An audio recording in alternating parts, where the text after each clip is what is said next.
They say the richest place on earth is not a bank or a diamond mine. It's the graveyard, filled with all the unwritten books, unsung songs, and unlived dreams. But then it all started with a little boy, a black balloon, and one haunting question.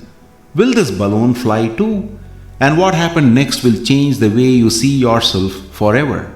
You see, most people live empty and die full of regrets. But what if you could live a life full of purpose instead? Let's look at the story of the balloon seller that will change the way you see life forever. Are you someone who knows what to do to get results, but cannot make yourself do it? If you're tired of getting in your own way and want to stop doing that, then this might be the podcast that changes everything. Welcome to Rajesh Murthy's Podcast. There was once a balloon seller in the US, and this man, the balloon seller, as a marketing gimmick in a trade fair or an exhibition kind of setup, he was filling helium gas in the balloons and letting them fly. Filling helium gas in the balloons and letting them go. Releasing various colored balloons to attract the public.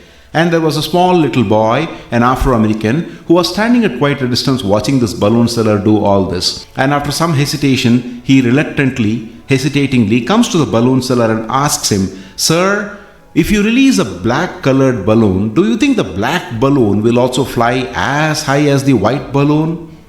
The balloon seller was not that educated, but he knew this little philosophy. He said, "Son, it is not the color of the balloon that matters. What matters is what is inside the balloon. Similarly, it is not the color of your skin, your caste, your sex, your parentage, your heritage, your nationality, or your culture, or racial background, or parental background, or even your financial background to a great extent. What truly matters is what is inside you, which will make a big difference between who you are now and what you can be tomorrow in the future." And that's exactly why the ancient scriptures have always said, you should be ashamed to die until you've made a major contribution to humankind. Recently I was reading a book, and when I turned to the last para of the book, the author had written something that didn't allow me to sleep that night.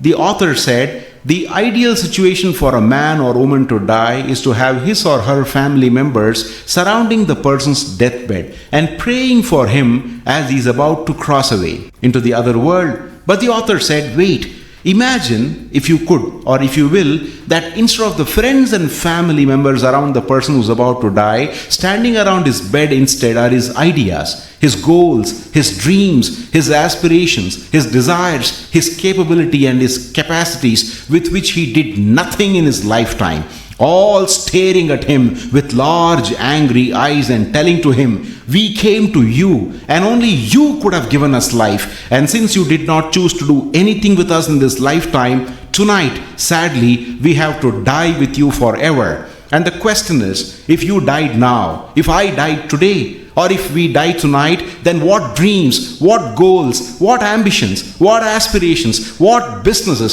what talents, what gifts also will die with us tonight forever? That is why it is said so beautifully that the wealthiest place in the world is not in Fort Knox at US, where they have all the gold reserve and supplies. The wealthiest place in the world is not in the Middle East, where they have all the oil under the ground. And nor it is in South Africa, where they have the diamond mines under the ground. The wealthiest place in the world is the cemetery or the graveyard. Why? Because that is where you have books never written, songs never sung, sermons never given, speeches never delivered, love that was never shared, talents that were never nurtured, gifts that were never developed. You see, we all come into this world as an accident, and God wants us to win and lead that life of abundance, that life of significance, and that life of magnificence. And yet most people settle for the mediocre things in life. It's a sin. You see, greatness is the only way to live. Maybe your background and circumstances may influence who you are, but you and I are responsible for what we become, for who we become. You are not born here to live a small life. You were born here to live a great life, fully alive, fully expressed, and completely used up. So live full and die empty. Talk soon. Thank you for listening. For more insights and deeper shifts, subscribe to this podcast or explore more at rajeshmurthy.com.